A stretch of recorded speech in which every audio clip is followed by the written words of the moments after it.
Bonjour Linda, Bonjour Nathalie, tu vas bien? très bien et toi? Oui, très très bien, je te remercie. Alors Nathalie, aujourd'hui on se retrouve pour une nouvelle session d'investigation proposée par la team Grifasi Academy. Mhm. Nous allons donc travailler sur le protocole numéro 83 Oui, et comme d'habitude, tu ne connais pas du tout le thème proposé. absolument pas. Donc tu me confirmes, bien Je sûr. confirme. Merci. Alors mets-toi à l'aise Oui. et je t'invite à fermer les yeux.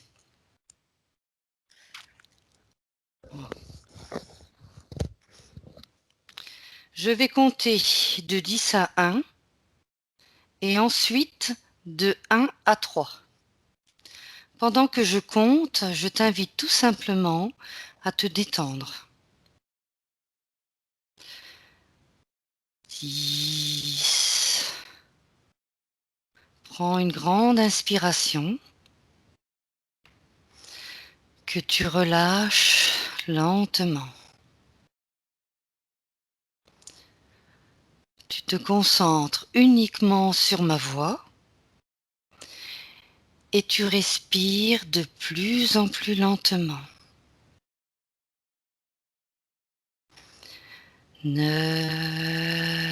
9. Tu sens que ton corps devient de plus en plus lourd.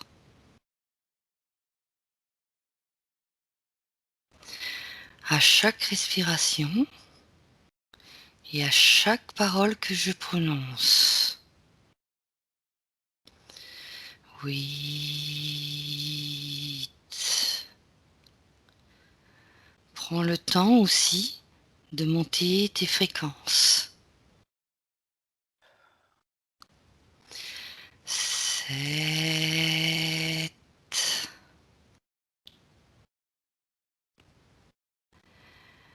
6.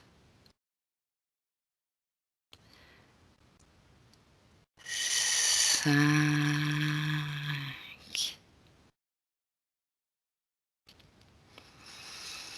4.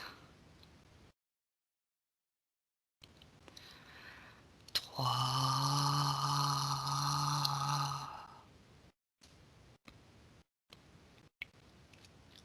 2.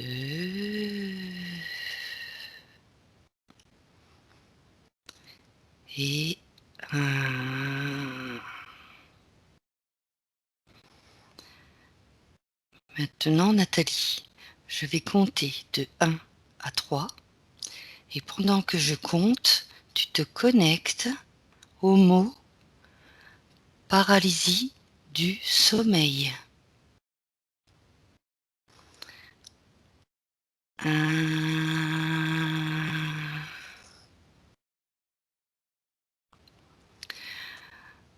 2,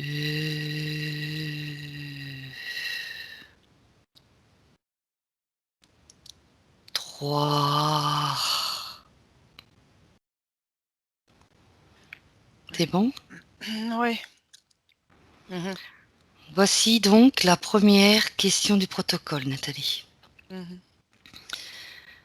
En rapport au plan physique, quels sont les facteurs ou les conditions qui peuvent provoquer une paralysie du sommeil? En rapport au plan physique, ok. Tu as besoin que je répète la question? Si tu veux bien, mais j'ai déjà des réponses, mais vas-y, répète. En rapport au plan physique, Oui, quels sont les facteurs ou les conditions qui peuvent provoquer une paralysie du sommeil? oui.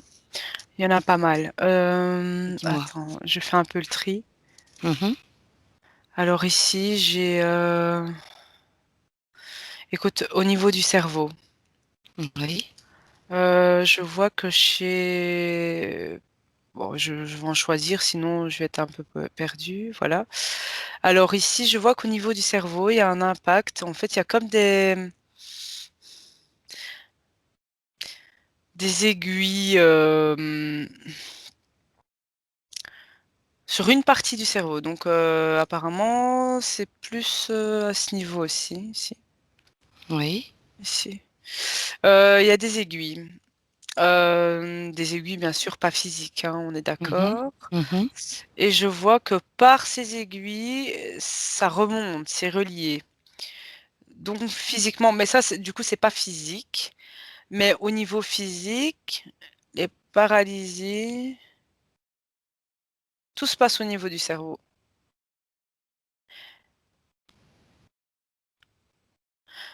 Ouais, tout se passe au niveau du cerveau, mais je vois en fait, plus je débroussaille et plus je vois en fait que c'est de l'interférence, enfin, ouais, de l'interférence, autre que physique. D'accord. On aura C'est l'occasion pas de... 100% physique en fait. C'est-à-dire que dans ton physique, tu le ressens, tu ne sais pas bouger, mais ce sont principalement, j'ai le mot entité qui vient, ouais. J'ai le mot entité et autres. D'accord. C'est bon pour toi? Ouais, je vois que dans la paralysie, en tout cas au niveau physique, au niveau des symptômes, Mhm. je vois carrément qu'il y a des gens qui sont conscients, donc éveillés même, de la nuit, je sais pas comment t'expliquer, les yeux Mhm. ouverts, Oui. ils sont incapables de parler ou d'exprimer quoi que ce soit, Mhm. même physiquement, ils sont figés, tu vois? Oui. Figés. Ouais. Leur physique est figé en fait, ils n'arrivent à rien, Mhm. rien faire, rien dire. Voilà, C'est c'est ça ça. l'image. Très, très, très bien. Donc, si c'est bon pour toi, je passe à la question numéro 2. Ouais, on peut. Observe ce qui arrive au corps physique pendant la paralysie du sommeil. Alors, depuis tout à l'heure, donc, quand Tout à j'analyse fait. une personne, je vois des genres d'électrochocs, de comment je vais t'expliquer? Ça l'abîme. C'est-à-dire que, vu que enfin, c'est interféré d'abord par l'extérieur, au niveau, donc au niveau des corps supérieurs. Mhm. Alors vu que ça touche le physique, vu que tu es incapable de parler ou de bouger ton corps et cetera, Mhm. eh bien ça crée des micro-lésions et je vois comme en fait, des petits électrochocs, donc c'est-à-dire comme des mini éclairs comme ça, éclair, enfin, tu vois, petite explosion comme ça, sur plusieurs endroits du corps, hein. Donc ça crée des Oui. lésions. Si c'est trop long dans le temps et que ça se reproduit trop souvent, ça crée des lésions corporelles, physiques à ce moment-là. D'accord. Au cœur, je vois. Mhm. Ouais, je vois. Petite, micro-lésion aussi ailleurs sur le corps, mais principalement le cœur et le cerveau. Le cœur et le cerveau. D'accord. Voilà, physiquement, c'est ça, le plus impacté. Très bien. Ensuite, des études scientifiques montrent que les muscles volontaires sont paralysés comme si le corps était dans un état de repos, alors que le cerveau est actif. Que perçois-tu à ce sujet? Une déconnexion. C'est-à-dire on dirait qu'il y a un scindement entre les 2. Donc, la partie, à mon avis, ouais, du cerveau qui commande les muscles, d'accord? Même Mm. ceux qui sont, bon, les plus subtils, ça, c'est les plus difficiles à faire bouger. Mhm. Mais les muscles, par exemple, je veux dire «autonomes» entre guillemets, même s'il y a quand même une impulsion au niveau du cerveau qui se fait, eh bien, il y a carrément une coupure. J'ai vu, en fait, comme image, comme s'il y avait donc, donc tu as le cerveau et puis tu as, bon, on va dire, les muscles, corporels, tous Mhm. rassemblés un peu en dessous comme ça dans un sac et en fait, tu as comme s'il y avait un coup de ciseau qui vient pincer, pas Mhm. couper parce qu'après tu peux rattraper tes, facultés Mhm. après tout ça, mais pendant ce laps de temps où il se passe ça, tu vois, comme si on venait serrer et en fait, il y a plus du tout d'infos, ni d'impulsion qui se passe entre le cerveau et les muscles du corps. Plus D'accord. C'est comme si quelqu'un venait pincer et hop, il y a plus du tout de goutte d'eau qui passe, si c'est dans un ballon, tu vois? Eh bien Tout à là, fait. c'est identiquement, la même chose. Tu as vraiment pouit, on vient couper Mmh. comme ça, tu vois? Oui, oui, oui. C'est bon Voilà, pour ça toi? c'est vraiment l'image, ouais, L'image que tu as à ce qui moment-là? ressort le plus, ouais. D'accord. Donc je passe à la question numéro 4. La paralysie nocturne peut-elle être liée à des facteurs environnementaux? Oui ou non? J'ai un nom qui me vient. Des D'accord. facteurs Environnement. environnementaux physiques, hein. Dans le Donc la physique, tu parles là? peut-elle être alors je répète la question. Oui, La paralysie nocturne oui. peut-elle être liée à des facteurs environnementaux? Alors Oui, donc dans la environnementaux, vie, physique, quoi. tout Parce qu'il y a l'environnement aussi dans le monde, environnementaux, après, oui, c'est vaste, hein, donc ouais. Mais écoute, moi j'ai un nom. J'ai un nom et j'ai en même temps les gens qui ont déjà des genres de petites lésions, mmh. donc je vais dire, ils se sont dit: «Bah, c'est que je suis comme ça» et cetera, et qui ne cherchent pas plus loin, eh bien, tu vois qu'effectivement l'environnement peut venir, un mauvais environnement, hein. Je te parle vraiment de, je sais pas, tu pas loin d'un champ d'antenne ou des trucs comme ça. Mmh mh, mmh. Eh bien, chez certains, si je cible un peu, ouais, chez certains, ils ont justement, ça vient encore plus les ronger, tu vois? Les détériorer, c'est vraiment ça le mot. Les détériorer, petit à petit, mais l'environnement vient jouer un peu plus sur les gens, plus faibles. D'accord. Voilà, c'est comme si je vois qu'on une image d'une personne chez lui. Autour, il a ou pas très loin de chez lui, il a vraiment un truc avec des antennes, mais ça, c'est plutôt les électrosensibles et tout ça. Eh Mmh. bien, s'il est électrosensible et que, eh bien, il peut avoir aussi des paralysies du corps, Du en sommeil, dormant, oui. tu vois? Ouais, du sommeil, Oui, pardon. Eh oui, bien, à ce moment-là, je vois comme s'il y avait, tu vois, c'est des ondes qui viendraient continuer dans les lésions qu'il y a ouais, déjà, accentuer, travailler et ce processus. accentuer Mmh, heu, sa détérioration, c'est ça, détérioration physique. Voilà. très bien. Donc je continue le protocole. La paralysie nocturne peut-elle être liée à la consommation de substances? Oui ou non? Est-ce que c'est lié à la consommation de substances?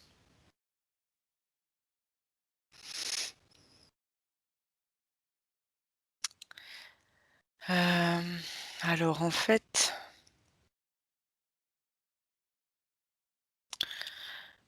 heu, dans certains cas, je vais répondre ça. Parce que je vois du coup, c'est un peu tu vois l'opposé de la question de tout à l'heure. Oui, Pas l'opposé, mais il c'est y a, une subtilité là-dedans. Eh bien, en fait, il y en a certains et je vois que la drogue peut provoquer, mais encore une fois, dans des lésions, il faut que ce soit de grosses lésions au niveau du cerveau. Tout se passe au niveau du cerveau et il faut qu'il y ait une lésion au niveau de la partie qui travaille le sommeil, enfin qui est en lien avec le sommeil, pardon, mmh. et certaines drogues, mais du coup des fortes, hein, pas n'importe quoi, tu vois? Mmh. Eh bien, D'accord, peuvent venir, tu pourras avoir cette sensation, ouais, de paralysie, ouais, effectivement. Avec des drogues dures, pas, des bêtises, quoi, tu vois? d'accord. Ouais, Alors touj drogue ou question médicaments durs, qui peuvent détériorer, ouais, voilà, ouais, ouais, c'est ça, c'est ça. donc c'est lié. Pas pour tout le monde, hein, Pas j'ai bien pour tout dit le dans monde, bien sûr. certains cas, hein. Dans D'accord, certains cas de personnes ça qui se droguent, mais avec certaines substances, pas toutes, hein, pas tout et mmh mh. n'importe quoi, tu vois? C'est Mmh. pas les trucs les plus «répandus» entre guillemets. D'accord. Donc voilà. Donc je poursuis. La paralysie nocturne, toujours, peut-elle être liée à des facteurs stressants et traumatiques?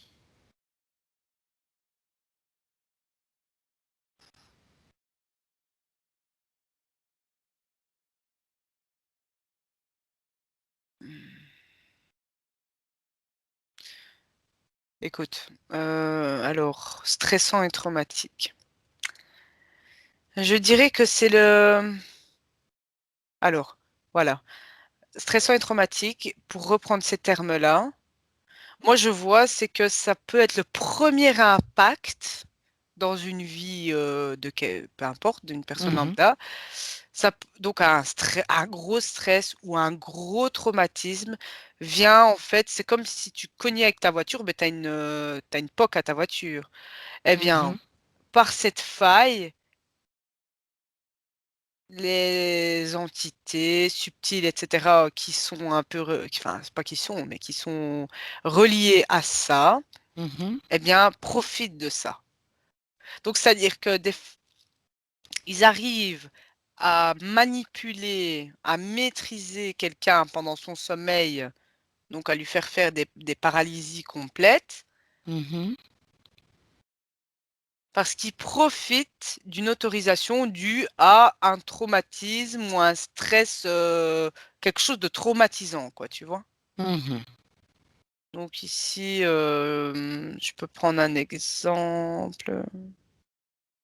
Oui, voilà, c'est pas le plus bel exemple, mais j'en ai un là sous la main. Eh bien, il y a une personne, qui a eu dans son enfance quelque chose de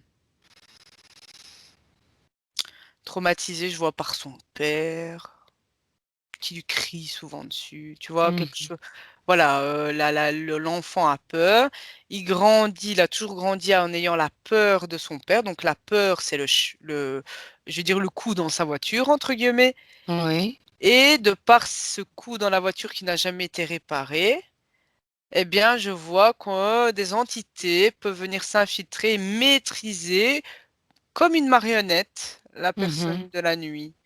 Et du coup, ça prend même possession, je vois, de son corps, supérieur, de ses corps subtils, tu vois? Mhm.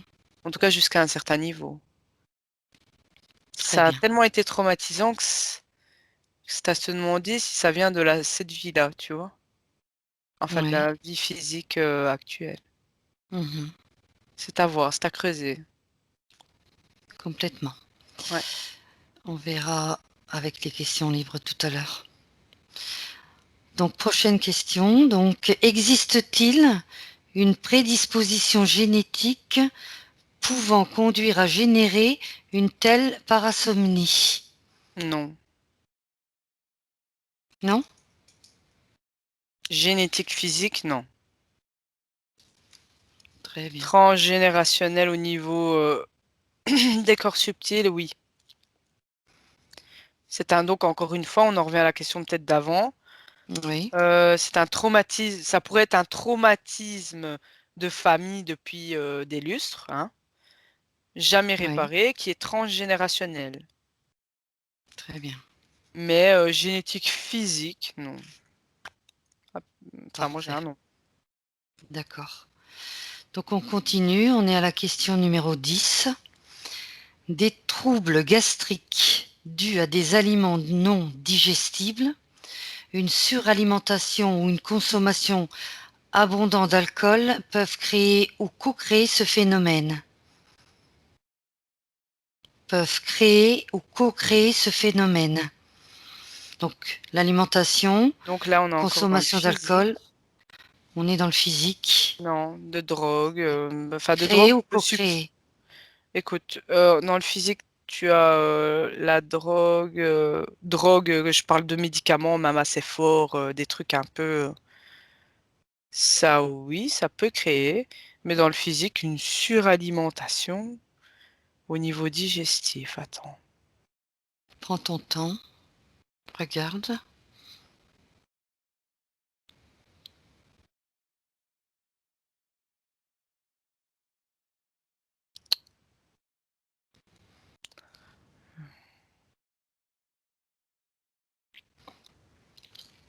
Niveau l'alimentation, je ne vois rien, je vois pas de lien qui fait que tu as des D'accord. paralysies.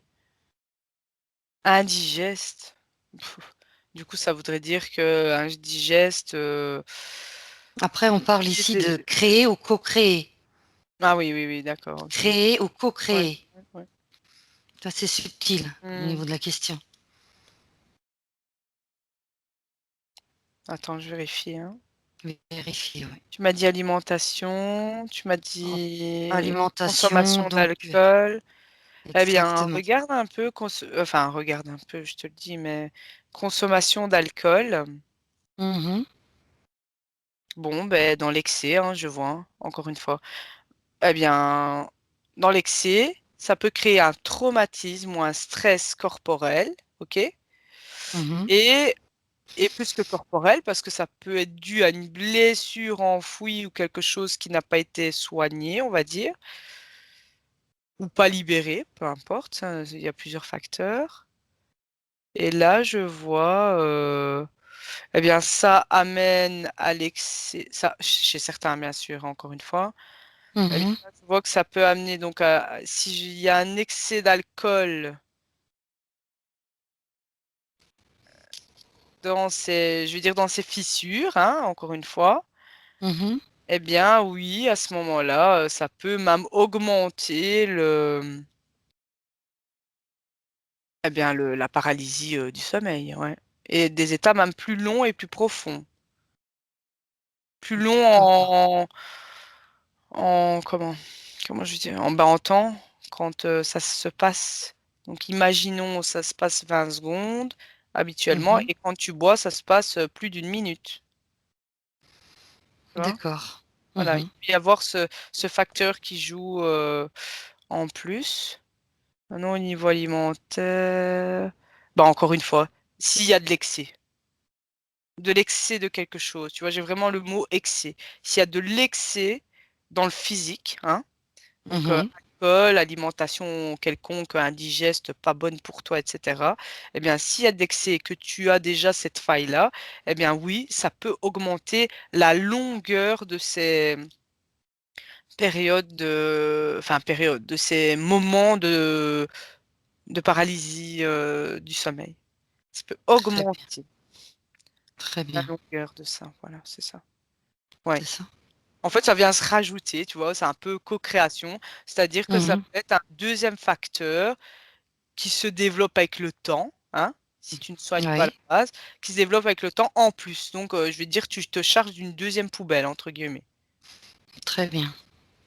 et qui atteint du coup plus ton physique parce que, bon, bah, alcool, pas Mmh. pour enfin, certains organes, et même pour la santé mentale, etc. Le reste, bah, tout, c'est vraiment quand c'est dans l'excès. Voilà. D'accord, très bien. Donc je continue. Observe maintenant le plan métaphysique. Que perçois-tu ou que visualises-tu lié à ce phénomène?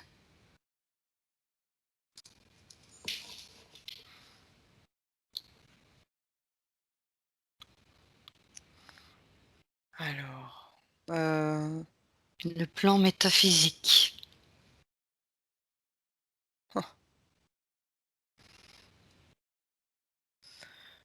écoute, moi, depuis le début, je vois, Mmh. en tout cas pour une majorité de personnes sur, la planète, métaphysique, eh bien, je vois, que le métaphysique, c'est une liaison entre, justement, le non physique et le physique. Comment je vais t'expliquer?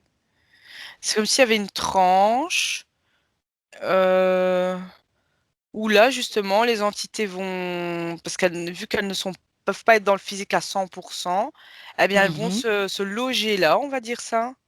Oui, J'appelle ça entité, mais ça peut être c'est un il y a un peu tout là-dedans. Mais bon, derrière, c'est-à-dire? il y a toujours une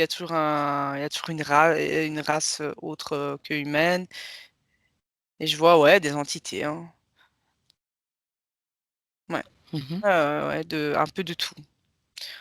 Je zoome pas sur une, mais je un peu de tout, vraiment. Et en fait, elles viennent là, c'est comme si c'était le bureau, tu vois, central de tous ceux qui, voilà, qui sont mis, à l'œuvre pour, nous faire subir ça aux gens. Mmh.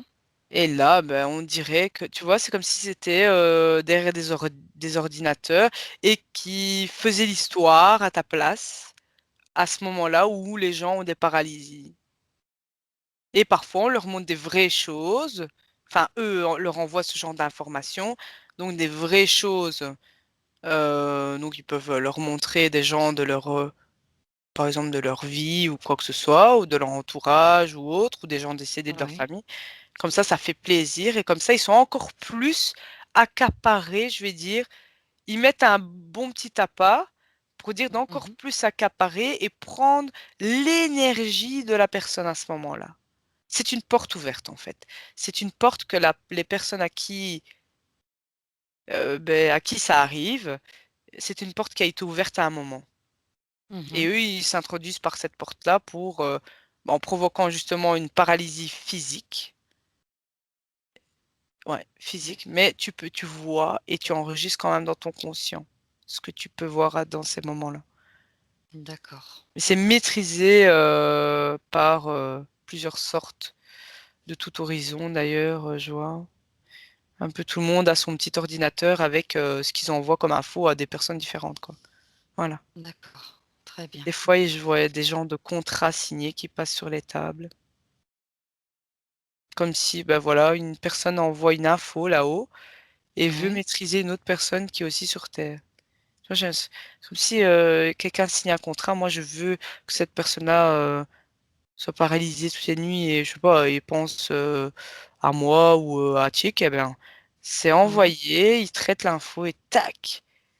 Si la personne, en tout cas la personne visée, a autorisé ça ou a une faille qui permet cette autorisation ou cet accès, eh bien ouais, clairement, ça peut se passer, hein. D'accord. Ouais. C'est bon, je peux continuer? Oui, oui, Ou oui, oui. t'as aussi... Excuse-moi, Oui. j'étais partie. Non, c'est très très très bien. Non, non. La paralysie du sommeil peut-elle provoquer des expériences hors du corps? Oui, tout à fait. Oui. Tu Hmm. veux. Oui, Non? oui, oui, oui. Je donne un exemple. Enfin, un Oui, si exemple. tu veux bien, oui, si Ben tu écoute, as j'en ai vu plein l'information, en fait en une fois, donc je vais me dis-moi. concentrer sur un. Oui, hein, oui. Mhm. Et encore une fois, c'est pas la personne ne calcule pas, en tout cas celle que j'ai choisie là. Oui, Mhm. effectivement, expérience hors du corps. Son corps est complètement figé dans son lit là. Ouais. Mhm. Et alors, elle est dirigée un peu comme un robot à faire le tour du quartier. C'est vraiment bizarre. Ouais, donc, enfin, la personne se regarde, mais ne se reconnaît pas forcément, comme si elle était aveuglée dans ses yeux, tu vois. Je vois Mhm. comme je vois pas les pupilles de la personne. C'est clac, on dirait des yeux noirs. Donc, comme s'il y avait D'accord. du béton devant les yeux. Et là, sorti hors de corps, et je vois que ça sort de sa bouche des choses, mais c'est pas elle qui le pense, c'est au-dessus. Donc, c'est bien d'autres entités. D'accord. Ouais. Voilà, je... Comme des robots, tu vois, comme téléguidés. Mhm.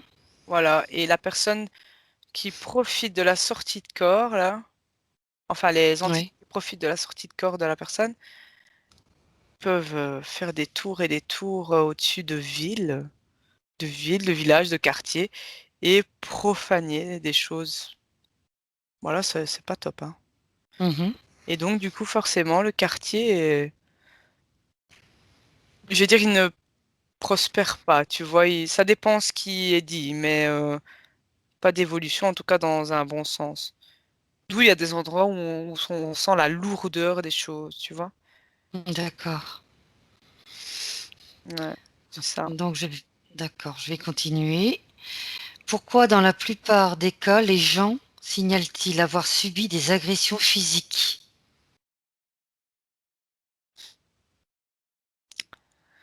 En paralysie du sommeil. Pourquoi ils disent avoir Exactement. donc en paralysie du sommeil? Pourquoi, dans la plupart des cas, donc dans la paralysie du sommeil, bien sûr, les gens signalent-ils avoir subi des agressions physiques? Ouais, c'est clairement ce que j'ai compris.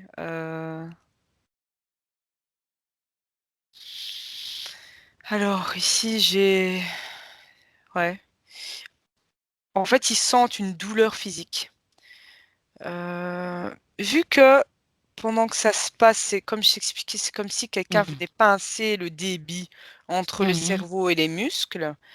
Eh bien, le temps où il y a le pincement du débit, on va dire comme ça, entre le cerveau et les muscles du corps, eh bien, il y a beaucoup d'informations qui se passent en bas et en haut du Mhm. pincement. Il y a beaucoup de choses qui se passent. Et en fait, quand il relâche le débit, eh bien, il y a le temps que tout se remette, entre guillemets, en route plus ou moins naturellement, il y a des dégâts qui sont faits, ouais. Il y a des dégâts qui sont faits. Alors pourquoi des gens? Parce que j'ai vu des agressions pendant. Oh, ouais. J'ai vu des agressions, en fait, c'est pas très très joli. Et d'ailleurs, j'en ai mal au corps, mais Si ça va pas, oui, tu te non, mais déconnectes. en fait, je vais t'expliquer, ouais, c'est bon. Mais il y a des agressions qui sont faites pendant les paralysies du sommeil. Des agressions bah, Mhm. physiques et enfin parfois sexuelles. Mais Oui. le corps, bah, c'est pas un autre corps physique qui vient toucher, hein. C'est tellement l'entité a l'emprise sur toi que tu en as mal à ton physique. Tu comprends? Oui. Tu Oui. vois un Oui. peu le. C'est ça. C'est ça, c'est pour ça que des gens après en éveil complet, en conscience complète, se ben, je vois qu'ils râlent, pas qu'ils râlent, mais ils ont mal et ils essayent d'exprimer ce qu'ils ont vécu et ils Mhm. pensent même dans leur conscient avoir vécu quelque chose de physique, mais non, c'est pas dans le physique. Voilà. D'accord. Très bien. Ensuite, la 14e question. Notre système de croyance peut affecter cette perception d'agression. On parle d'agression physique. Notre système de croyance peut affecter cette perception. Oui, la perception physique. On parle d'agression physique toujours. Ouais, ouais. Est-ce que notre système de croyance peut affecter on va dire cette perception? Pardon. Mm. Alors, je vais remettre un petit peu, je vais dire voilà, ma façon de ce que je vois. Alors, donc comme j'expliquais juste avant, tu as l'agression qui se passe ça se passe quand même au niveau subtil, voilà, il y a rien de physique. Mais tu as mal au physique, d'accord? Mhm. Donc quand tu reprends conscience, tu as très mal au physique, voire parfois aussi des, je vois même sur certains, ils ont des coups physiques. Ça, c'est vraiment incroyable. Donc ils ont des bleus Mhm. physiques, OK? Et Mhm. ici, donc, eh bien, le système de croyance, d'éducation, peut faire en sorte d'accentuer, vraiment ça, d'accentuer, par exemple, heu, ta culpabilité, d'accentuer ton mal-être, tu vois? En fait, le Mhm. système de croyance, il vient c'est, je veux dire, une étiquette en plus qui vient se coller. Ouais, je vois un peu comme donc c'est un peu de la «pâte», entre guillemets, qui vient se coller, se superposer déjà au mal-être et au traumatisme que tu subis pendant ces moments-là de paralysie physique et d'agression, dans ces cas-là. Donc c'est des Mhm. traumatismes que tu subis au niveau subtil et surtout au niveau physique et en fait, le système de croyance parce qu'après quand tu reprends plus on va dire plus ou moins entre guillemets «tes esprits», quand tu reprends tes esprits, eh bien, tu as ta culpabilité. Donc, voilà, là, j'ai un exemple, bah, comme j'avais pris juste avant, qui n'est pas top. Quand tu as des agressions bah, au niveau sexuel, eh bien, après, tu as la culpabilité d'avoir donné une autorisation au niveau subtil, mais que tu l'as ressenti dans ton physique. Alors, tu as la D'accord. culpabilité. Donc, ça, c'est un système de croyance. Voilà. je vais pas cibler, Tout quoi à que ce fait. soit, parce que j'ai pas envie de faire un débat là-dessus, mais Mmh. voilà, c'est ouais, D'accord. ouais.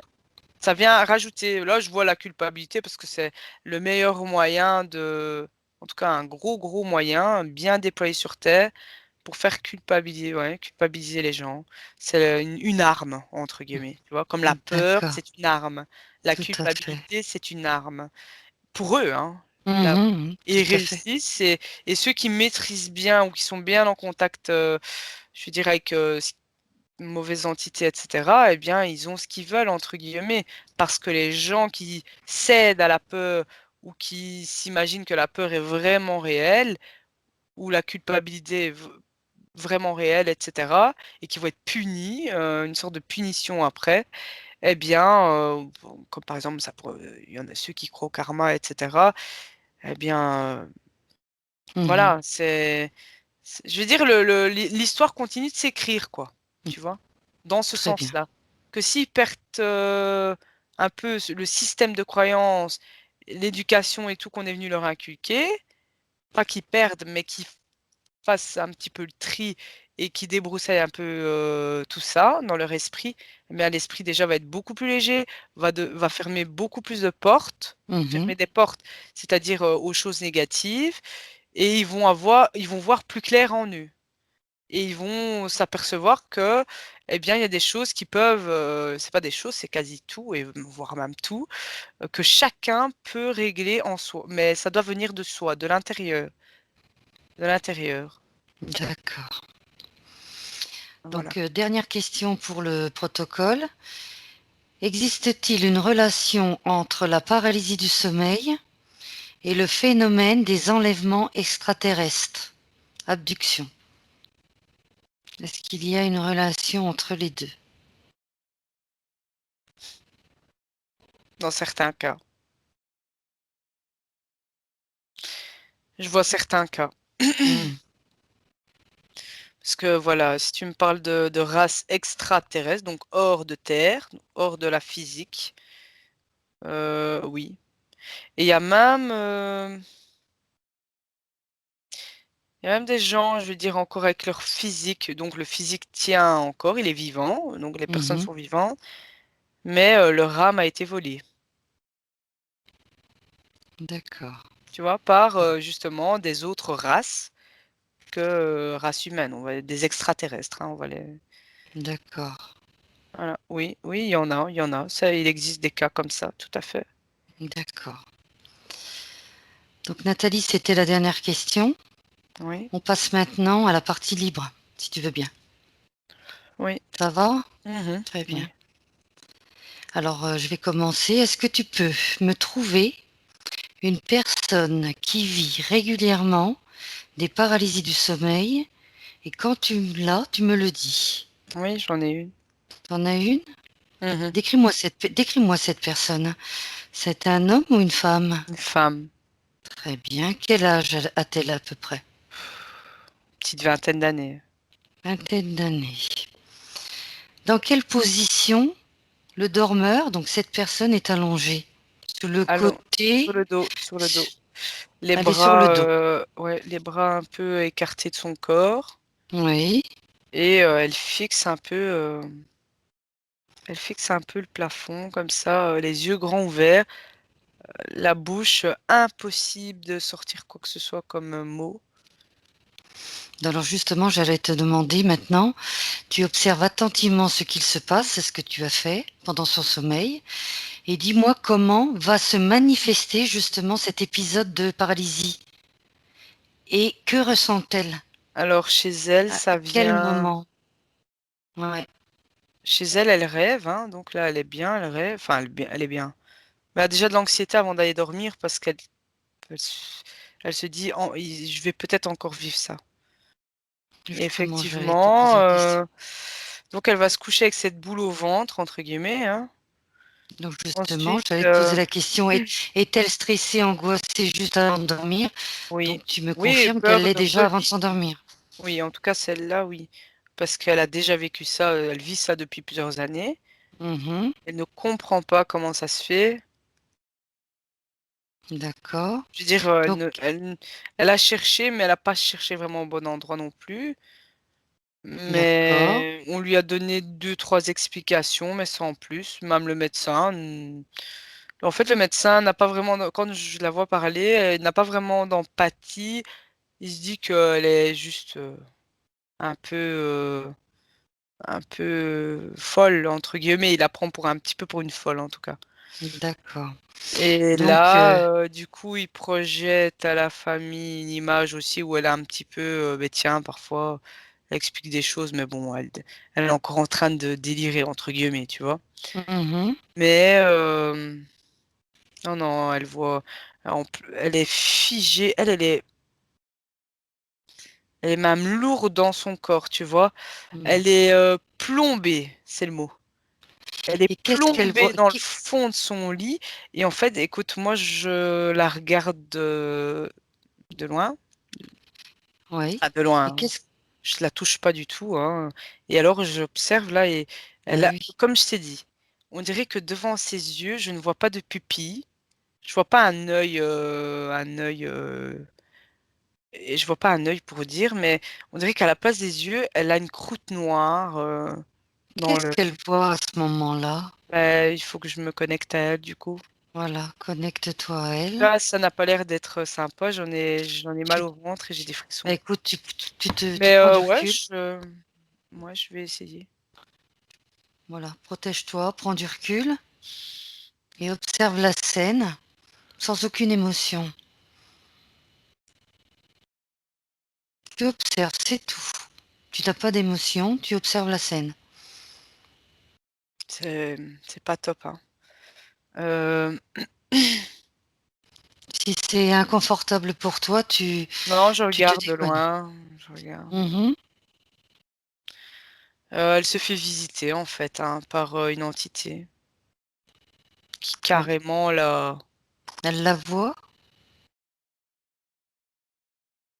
mmh, elle sent qu'elle se fait toucher et agresser, hein.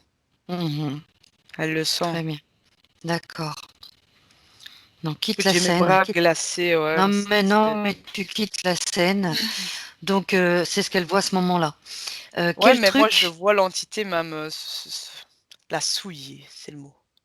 d'accord. La souiller. Quel truc utilise-t-elle pour sortir d'un épisode de paralysie, cette personne-là? Qu'est-ce qu'elle utilise, elle, comme système, comme, truc? Elle ne sait pas sortir d'elle-même elle, hein. C'est l'entité qui décide d'arrêter et qui s'en va. C'est pas elle. Non, en tout cas, l'exemple là que j'ai pris, non, hein. Tout à fait, tout à fait. Elle est figée le temps que ça se passe, quoi. Elle est D'accord. plombée, plombée, plombée, c'est le mot. Quand Et elle peut surviennent rien ces faire. épisodes? Ces épisodes, reviennent, La nuit, souvent? ouais, Souvent? chez Une fois elle, par oui. semaine? Tous les mois?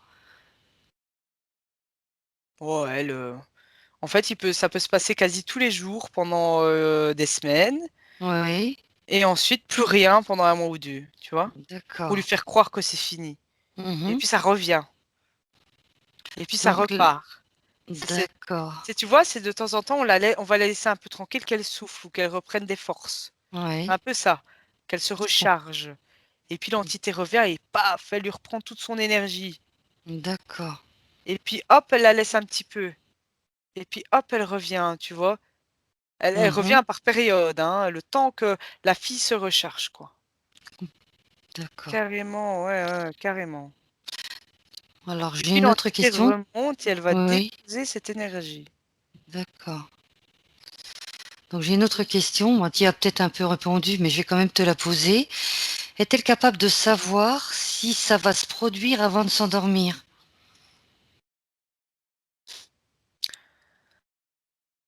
Alors j'ai envie de dire, oui, parce qu'elle ouvre déjà la porte. Je veux dire la porte est déjà ouverte de par sa peur. D'accord. Donc «mauvaise émotion», enfin entre guillemets, hein. Mmh. Même si elle a passé une belle journée dans le physique, que la journée ça a été, de toute façon elle vit avec ça, hein, la peur, hein et la peur D'accord. s'accentue, dès qu'elle rentre, D'accord, Ouais, elle a déjà oh, elle a l'angoisse avant de ouais, limite s'endormir. elle a du mal à s'endormir. Enfin, elle s'oblige à ne pas s'endormir, mais comme, elle a besoin de sommeil et de récupérer, Mmh. et quand elle sombre dans le sommeil, D'accord. au début, c'est un peu un leurre, elle fait un «rêve normal» entre guillemets et Mmh. après, oh, c'est le vraiment, mmh, Très bien, pas beau quoi. d'accord. Non. A-t-elle des personnes dans sa famille qui font aussi de la paralysie du sommeil? E Elle non. Non, c'est la seule. Pas sa fa en tout cas, écoute, je vois pas sa famille physique, Oui, de cette vie-là en tout cas. Non. d'accord. Comment se sent-elle au réveil après une telle expérience? Horrible. Elle est Heu, elle est Elle comment? s'en veut, elle se Fatiguée? sent sale, Oui, bah, elle a même je vois qu'elle a même des idées suicidaires, ouais, ouais, ouais. ouais. Mmh. Mais voilà. Et elles se sont Très bien. incomprises, hein, surtout incomprises. Alors tu vas juste regarder, alors peut-être pas tout commenter, mais me dire si elle a subi des traumatismes, dans son enfance ou dans cette incarnation. Dans cette incarnation, même pas. Moi, je vois qu'elle, c'est relié à faut retourner dans d'autres, vies, une autre vie. D'autres vies antérieures, Ouais, donc très, très bien. ouais, ouais, ouais. Mmh. Alors maintenant, tu vas te déconnecter de cette personne, Nathalie, et dis-moi s'il y a des solutions pour ne plus faire de paralysie du sommeil. Alors j'ai ce désinterféré qui vient Oui, comment en se faisant aider. aider? Il y a plusieurs techniques. Mmh. Très bien. Ouais, ouais, Alors il y a j'ai plusieurs encore techniques, en se oui, faisant désinterférer, mais avec des gens, des connaisseurs, hein. oui. Pas, tout le monde et n'importe qui, parce que ça peut revenir. Si c'est mal fait, c'est comme une suture, de chirurgien. Si Mmh. c'est «mal fait» entre guillemets, ça peut se réouvrir, tu peux avoir une infection et cetera. Eh bien, c'est la même chose, c'est un travail de chirurgien, vraiment. En Mmh. se faisant Très bien. désinterférer et en remettant un petit peu le «pouvoir» entre guillemets de chaque personne à chacun, tu vois? Donc cette D'accord. fille-là, lui rendre sa «souveraineté» entre guillemets. Oui. Alors 2 petites questions, les 2 petites dernières. Est-ce que la position, donc du sommeil, Mmh. favoriserait un épisode de paralysie? Écoute, à chaque fois que si je regarde plusieurs attends, hein, ils sont souvent sur le dos. J'en vois Mmh. pas un par exemple, ceux qui dorment sur le cô j'en vois pas un sur le côté moi. J'en vois D'accord. beaucoup. En tout cas, il y en ouais, ouais, ouais, ceux-là qui viennent comme ça, c'est énormément de gens sur le dos, sur le dos, sur le dos et D'accord. très, très peu sur le ventre, ouais. Très peu sur le ventre et sur le côté. C'est souvent sur le dos. Oui. Et donc la dernière petite question, que se passe-t-il quand une personne prie pour sortir justement d'un épisode de paralysie?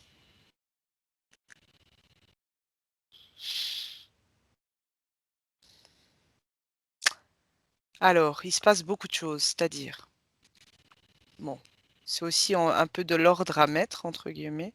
Mmh. Alors si la personne voilà, il y a des personnes qui prient et pensent donc cibler leur prière en demandant de l'aide et cetera. Mmh. Heu, Parfois ils vont avoir de l'aide, mais pas toujours. Alors, c'est pas que tu vas avoir de l'aide de la source ou de Dieu ou peu importe, hein. Mmh. Non. C'est parce que je vois que c'est un peu leur corps supérieur, et avec qui ils arrivent à avoir une micro-connexion, hein, Mmh. Oui. et qui vient un petit peu les sortir tout doucement du «pétrin», entre guillemets. Alors Chez certains, vraiment, mais c'est très, très, très, très rare. Ils peuvent avoir un coup de main extérieur de personnes très lumineuses. Oui. C'est très rare, je vois. Enfin, en dormant, avant d'aller dormir, par la pensée ou quoi. Oui, ils Mhm. peuvent avoir un coup de main, mais c'est très rare. Et alors, ben, ceux qui prient pour ne plus que ça se passe, j'ai envie de poser une autre question dans un sens, enfin pas poser une autre question, mais où vont vos prières? Est-ce que vous savez exactement où elles vont? C'est ça. Est-ce que ça va directement à la source? Est-ce que c'est entendu directement à la source? Très rarement. Mhm. Très, très, très rarement.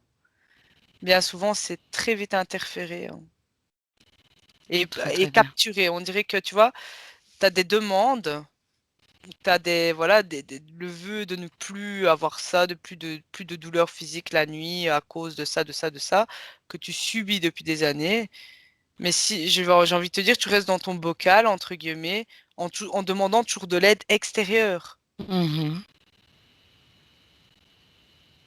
Voilà, c'est un peu ça. C'est comme si tu mettais un poisson rouge dans un bain. J'ai un peu cette image-là qui vient. Un Oui. poisson rouge dans un bain, donc tu as mis le bouchon au bain pour qu'il y ait de l'eau. Et le Oui. poisson rouge, il aimerait partir du bain. Oui. Mais lui, il croit peut-être que, je vais dire, en prenant de l'aide extérieure, nous, humains, on va peut-être aller l'aider, mais nous, si on a envie de le garder comme ça. Pour lui, D'accord. son Tout à souhait, c'est qu'on vienne l'aider, mais jusqu'au jour où il se rend compte, ben tiens, si je gigote un petit peu ou si je me bouge un petit peu, je peux peut-être arriver à faire sauter le bouchon qu'il y a là. Tu comprends? S'il tout n'essaye à pas de fait. lui-même, eh bien, Mhm. l'aide ne viendra pas de l'extérieur, quoi. C'est un peu, D'accord. chacun a la faculté en lui d'aller chercher justement cette aide. Oui, elle peut être renforcée par la foi ou autre, Mhm. mais c'est toi, c'est toi. Si tu es toujours chez toi et que tu pries pour gagner des milliards et que tu bouges pas du tout, t'as jamais bossé, tu t'intéresses à rien, j'ai envie de te dire, ça peut rester qu'une illusion toute une vie, tu vois. Que Complètement. si tu vas chercher en toi ce que tu aimes et que tu essayes de l'exploiter, etc., je dis pas que tu auras les milliards, mais tu vas peut-être aussi, c'est possible, si, tu Mhm. vas voir, tu vois. Très très bien. Voilà, ça dépend comment on tourne. Toujours demander l'aide extérieure dans les prières. Bah oui, ça prouve que les gens essaient de s'accrocher à quelque chose, à la foi, à Dieu, Mhm. à plein Mhm. d'autres croyances, hein, Tout ou à fait. façons de vivre. Mais la meilleure, c'est quand même à l'intérieur de soi. Ouais, à Croire, l'intérieur de croire soi. en soi. Et surtout, Croire en soi. commencer par croire en soi et ensuite Mhm. développer ce potentiel en chacun. C'est Voilà. ça. Tout le monde l'a et c'est comme un jardin, faut l'arroser, faut l'entretenir et on est ça. Il y en a même, ils ont juste une bâche au-dessus et en fait, en dessous, il y a un Mhm. superbe jardin déjà bien luxuriant où ils peuvent faire ce qu'ils veulent avec, quoi. Il suffit Mhm. d'enlever la bâche. Mais bon, faut garder en soi et pas toujours là-haut. Parce qu'on ne sait pas où ça va non plus. C'est souvent attrapé, interféré et manipulé pour être envoyé. Voilà. C'est parfait. Merci Nathalie. Donc voilà pour les questions libres. Est-ce que tu veux rajouter quelque chose? Pas tout Non, dit. je pense qu'ici, Mhm.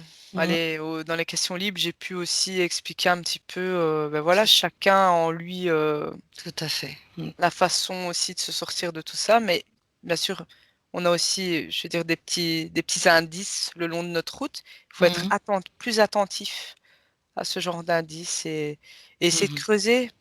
Et si vous avez des ressentis négatifs, ben, ne forcez pas. Essayez d'aller vers les ressentis les plus positifs où vous êtes le plus serein. Ça, c'est vraiment, je pense, le truc Mhm. primordial. Et le temps je veux dire, de le conscientiser, eh bien, ça met un petit peu de temps, plus de temps chez certains, moins de temps, mais le tout, c'est de faire ce travail de conscientisation. Et après, quand on a compris une certaine clé, eh bien, ça ouvre une porte, puis ça ouvre une autre, et puis, etc., Mhm. etc. Mais en nous, on a énormément de pouvoir de changer même le cours du temps et des choses. Mhm. On peut toujours changer quelque chose ou rectifier le tir. C'est ça. C'est la volonté. Voilà, c'est ça. C'est parfait. Merci Nathalie. Est-ce que tu es prête pour le retour? Ouais. Voilà. Détends-toi. Commence par prendre une profonde inspiration.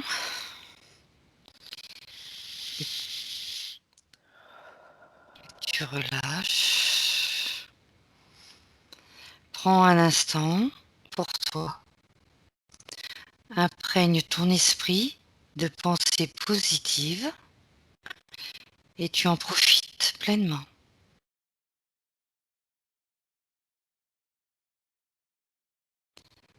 Je vais compter de 1 à 3 et pendant que je compte, ton corps va commencer à se réveiller tout doucement.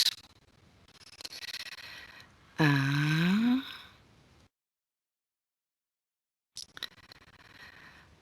2,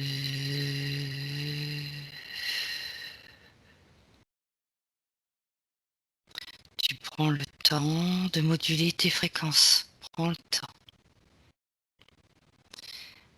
Et à 3, pardon. Et oui, à 3, tu ouvres tout doucement les yeux. Voilà. Coucou, comment que ça va? Ça va, ça va. J'étais en Ça train de va, bien descendre, réveillé? j'étais oui, oui. Ah, super. Je me suis dit: «Ah déjà? C'est fini?» T'as fait un beau voyage? Ouais, ça va. Super. De Bah, fortes écoute, impressions à merci. certains moments, mais voilà. Ça va, De pas forts trop de... ressentis physiques. Non, ça va, ça va. Super, c'est parfait. Merci Nathalie. Merci à toi, Linda. Et puis à bientôt pour une prochaine session. Ça marche. Merci à Merci. tout le monde. Au revoir. Au revoir. Della cosiddetta sessione di ipnosi investigativa. In realtà non esiste una sessione di ipnosi investigativa. Non che non si possa fare investigazione di ipnosi, però è che non esiste una sola sessione di ipnosi per dire si è fatta investigazione, per prendere quell'informazione come buona. Perché? Sappiamo intanto che l'informazione che arriva in ipnosi è molto contaminata, la percentuale di inquinamento dell'informazione è altissima. Pensate a questa informazione che viaggia per tantissime dimensioni, attraversa densità, passa per coscienze che volontariamente o involontariamente possono distorcerla e poi arriva infine alla persona che sta in ipnosi, che ha una coscienza, ha una mente, ha un'esperienza e interpreta questa informazione secondo la sua struttura mentale, secondo le sue credenze, che per quanto si possa essere più o meno liberi mentalmente, liberi pensatori, sempre c'è una parte subliminale che interpreta in base all'educazione ricevuta, alla cultura e perché no, anche tutte le esperienze di esistenze passate che ancora lasciano un segno in noi. Per capirci, è come se dovessimo parlare con un'altra persona immersi nell'acqua, a qualche metro di distanza, cercando di utilizzare un mezzo, che è quello della corda vocale, che è fatto per produrre suoni da trasmettere nell'aria. Noi stiamo utilizzando questo strumento per far passare un'onda sonora nell'acqua o in un liquido. Chiaramente il suono viene completamente distorto, sempre ammesso che sia per il nostro corpo facile e non difficoltoso poterlo fare senza avere dei problemi come ingurgitare acqua o eccetera. Ma non solo. Supponiamo che per questo tipo di comunicazione utilizziamo anche due lingue diverse, per esempio un italiano e un russo o un giapponese. Per quanto possiamo anche interpretare il labiale, non possiamo capire quello che ci sta dicendo perché la lingua è diversa. La lingua, diciamo, da dove parte l'informazione a dove arriva è completamente diversa, il codice, il linguaggio è diverso. ma possiamo anche cercare di capirci attraverso i gesti, attraverso le espressioni facciali. Per quanto sia ipoteticamente facile poterlo fare sott'acqua, però non dobbiamo dimenticare che l'acqua non è l'aria e può distorcere l'immagine, ma non solo. Dobbiamo anche pensare che l'altra persona, che parla un'altra lingua, che viene da un'altra cultura, potrebbe interpretare i segnali che noi interpretiamo come X in Y. Per noi un sì è abbassare la testa dall'alto verso il basso, per esempio, sì, e il no da sinistra verso destra, no. In alcuni paesi orientali, come le Filippine credo o qualcun altro, utilizzano esattamente gli stessi segni, ma al contrario. No, sì. Immaginate due persone di queste due culture che stanno cercando di comunicare in maniera così difficoltosa e alla fine non gli rimane altro che interpretare il linguaggio corporale. Sì, che per l'altro invece no. Cosa voglio dire con questo esempio estremo? Che l'informazione da dove parte a dove arriva viene completamente deformata. Non sappiamo esattamente quale percentuale perché ogni situazione è a sé stante, però la percentuale di inquinamento, di distorsione, di contaminazione di questa informazione è assolutamente alto. Quindi fare una sessione investigativa, mettere una persona in ipnosi e chiedere di Tizio Caio Sempronio di una situazione o chiedere certi dati è assolutamente controproducente, è assolutamente inutile. Quindi vi chiederete cosa fate allora voi quando fate ipnosi, quando fate delle domande, quando cercate delle risposte e con queste informazioni che vi arrivano lavorate sulla situazione esoterica del cliente. Beh, non facciamo altro che recuperare questa informazione solamente per arrivare al problema del cliente e poi lavorarci. Quindi il valore dell'informazione non è quello di un'istruzione, quello di memorizzare dei dati e di prenderli per buoni, ma è un veicolo di movimento, di trasporto verso la causa del problema per poi lavorarci. Quindi lo scopo di questo tipo di informazione che si prende dalla singola sessione è completamente un altro. Come si fa quindi? Investigazione in ipnosi. Il lavoro non è semplice, il lavoro è lungo, difficoltoso, stancante. È necessario farlo anche in squadra perché bisogna moltiplicare il numero di sessioni da fare e una sola persona potrebbe farlo soltanto in un tempo estremamente largo. Noi abbiamo delle informazioni che prendiamo ormai per buone, ci lavoriamo, danno dei risultati e quindi per noi sono buone. E come abbiamo fatto ad avere queste informazioni? Per esempio, come facciamo a sapere che un extraterrestre chiamato il cosiddetto grigio è più o meno alto X, poi ci sono magari quelli anche un po' più alti, ma hanno un corpo strano, hanno una pelle grigio-verde, hanno degli occhi grandi a mandorla, neri, senza una pupilla visibile, non hanno quasi bocca né naso né orecchie, hanno soltanto delle fessure, non hanno organi genitali, hanno degli arti molto più lunghi rispetto alla proporzione che potrebbe avere il corpo umano e di solito hanno meno dita delle 5 del corpo umano, eccetera, eccetera, eccetera. O se no prendiamo un altro tipo di essere che possiamo incontrare in ipnosi, come facciamo a dire che hanno delle somiglianze con i rettili, gli animali rettili terrestri o gli invertebrati, gli insetti terrestri? Perché? Perché siamo sicuri di questa informazione e ci lavoriamo e quando ci arriva la prendiamo già per buona, nonostante sia anch'essa contaminata. Perché queste informazioni sono arrivate da tantissime sessioni, fatte da tantissime persone, con tantissime altre persone sotto ipnosi e che nel contesto di tutto il lavoro gli uni non sanno, non sapevano degli altri. Questo dato può essere più o meno rilevante, sempre c'è contaminazione e quindi possiamo prendere per buono anche un gruppo di lavoro dove l'uno possa sapere dell'altro. ci potrebbe essere una contaminazione del contesto di quel gruppo di lavoro, ma si aggiunge semplicemente una piccola percentuale di questa contaminazione a già la grande che esiste. Non è così impossibile lavorarci.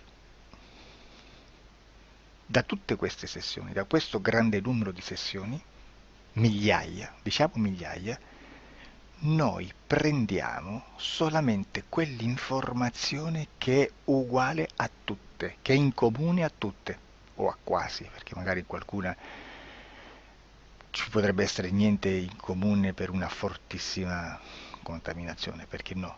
Ma dobbiamo prendere una stragrande maggioranza, proporzionalmente abnorme rispetto a quello che potrebbe essere un minimo di scartabile, e lì possiamo prendere per buona questa informazione. Quindi se noi su 10.000 persone diverse, con operatori anche diversi, in cui in ogni sessione vediamo un essere che più o meno ha le stesse caratteristiche del grigio o dell'insettoide, a forma di mantide religiosa, o il rettile a forma di lucertola, per esempio, di serpente o di quello che sia, o se vediamo il pianeta Marte più o meno di colore rosso, o se vediamo dei sotterranei eterici, non fisici, nel sottosuolo terrestre, soprattutto sotto le grandi città, dove c'è concentrato molto potere, molta energia di questo tipo, e chi più ne ha chi più ne metta. Se vediamo degli impianti che hanno certi tipi di funzioni, certi tipi di forme in certe parti del corpo, e questa informazione la ritroviamo tutta o quasi in tutte le sessioni fatte, eseguite, realizzate da tanti anni a questa parte, significa che quella è una informazione affidabile. E vi posso garantire che stiamo parlando di una percentuale bassissima. Su un 100% staremo, credo, forse più in basso di un 3, di un 2-3%. Immaginate, tutto il resto è spazzatura, è informazione spazzatura. Sì, spazzatura.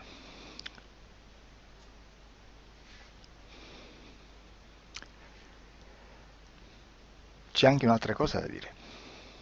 Supponiamo che un operatore faccia un'ipnosi e voglia andare a vedere cosa fa Tizio, cosa fa Caio, cosa fa Sempronio. Arrivano delle informazioni e si dice che Tizio è biondo, Caio è zoppo e Sempronio è uno sportivo. Intanto già abbiamo detto che una sessione soltanto non serve, d'accordo? Ma poi c'è da dire che una coscienza, un essere, in ambiente subliminale, la sua parte subliminale potrebbe non dare autorizzazione a questa fuoriuscita di informazioni. Mi potreste dire, e allora tu quando chiedi agli esseri cosa fanno, cosa non fanno? Beh, intanto la prendo sempre con le pinze, perché abbiamo sempre detto che tutto è molto contaminato e mi serve solo per dirigermi da una parte. Ma c'è anche da dire che se un essere interferisce con l'altro, ha aperto un canale di comunicazione a cui non può ovviare, a meno che non lo recida, non lo annulli. Quindi quando io faccio la domanda a un essere, se lo faccio attraverso l'interferito, mi arriva l'informazione per un canale aperto che sottostà alla volontà dell'interferito. Sulla volontà dell'interferito parleremo in un prossimo video disclosures. Però, se io voglio fare un'investigazione sopra Tizio, Caio e Sempronio, che non hanno nessun collegamento, nessuna interazione e nessuna interferenza con il soggetto con cui io sto realizzando l'ipnosi, non è detto che mi arrivi questa informazione. Assolutamente. Potrebbe esserci completamente un muro. Come potrebbe esserci informazioni, perché quell'altra parte potrebbe autorizzare comunque. Ma non è detto. E comunque quando ci arrivano informazioni, in una situazione di non interferenza o non interazione, non possiamo sapere esattamente se sono informazioni che ha autorizzato la parte subliminale dell'altra persona o dell'altro essere, o qualche altro essere, qualche altra entità furba, approfitta della situazione, osserva quello che sta succedendo, si mette in mezzo, si fa passare per l'altro e dà informazioni, ovviamente distorte, prima perché poi non è detto che debba conoscerle, e anche se fosse potrebbe manipolarle a sua volontà e a suo vantaggio. E quindi immaginate che situazione ridicola ci si viene a trovare, in quale situazione ridicola ci si viene a trovare in questi casi. Da qui si vede quando un operatore riesce a utilizzare l'informazione in ipnosi come per lavorare su un soggetto. Da qui l'osservatore attento delle sessioni di ipnosi riesce a capire se quell'ipnosi è un'ipnosi affidabile, un'ipnosi con un livello di informazione certa, con una alta percentuale di informazione certa. Non vi nascondo che in futuro potrei anche impostare un lavoro per decifrare che livello di certezza di informazione c'è in un'ipnosi, analizzandola e spiegando il perché, spiegando i meccanismi di analisi di un'informazione in ipnosi, che poi anche è molto istintivo. Che Supponiamo che dobbiamo cercare un'informazione su internet, per esempio un fatto di cronaca. Voi preferite mettervi su un sito ufficiale? A caso. L'ANSA in Italia, ADN Kronos, qualche telegiornale che per quanto possano manipolare l'informazione ad alti livelli, comunque possiamo dare affidabile la fonte dell'informazione che viene trasmessa. Non possono trasmettere una bufala sicuramente. Verrà sicuramente manipolata ad altri livelli. Ne parleremo in altri video, ma a livello base la fonte è certa. Sicuramente non andrete a cercare questa informazione sul primo sito, il primo blog che vi passa davanti e magari ha 4 followers. Perché? Perché non vi dà nessuna garanzia della certezza della fonte. Non c'è un controllo né nella struttura interna di questa agenzia di informazione e né dal grande pubblico che per la quantità di persone che attingono quell'informazione si può dedurre se l'informazione è certa o meno, perché è un'informazione che passa in un pubblico così vasto che se ci dovesse essere una distorsione con la realtà è molto probabile che venga fuori. Credo che abbia detto quasi tutto sulle sessioni investigative. Prima di chiudere aggiungo che proprio per questo stiamo conducendo dei cicli di investigazione in ipnosi regressiva che comprendono tante sessioni con persone diverse, con una buona o eccellente suscettibilità ipnotica sicuramente, per poter indagare su spazi ristretti su alcuni temi. Perché dico spazi ristretti? Perché se andiamo a prendere eventi grandi nel tempo, nello spazio, storici, parlare di qualcosa di molto generico implica una quantità di sessioni abnorme. Immaginate se dovessimo fare una sessione investigativa sui buchi neri, quanta informazione ci sarebbe e quante informazioni da filtrare. Sarebbe quasi impossibile farlo in questa maniera. Ma se noi riduciamo lo spazio di investigazione, se noi prendiamo per esempio, investighiamo sulla pedofilia nella Chiesa Cattolica. Ecco, se già restringiamo il campo d'azione, è molto più facile che possiamo attingere informazioni affidabili, presuntamente affidabili, con un numero di sessioni sicuramente alte, ma ridotte rispetto ad altri tipi di sessioni molto più generiche, su temi molto più generici. Quindi per fare anche delle investigazioni su temi molto generici bisogna suddividerli in temi, in dettagli, per poi alla fine, quando tutta l'informazione è stata filtrata ed è stata dedotta l'informazione comune, si possono mettere insieme per cominciare a costruire il quadro, mettere insieme tutti i puzzles. Questo è il vero senso dell'informazione in ipnosi, quando si fa ipnosi investigativa. La sessione per risolvere una problematica, un problema, con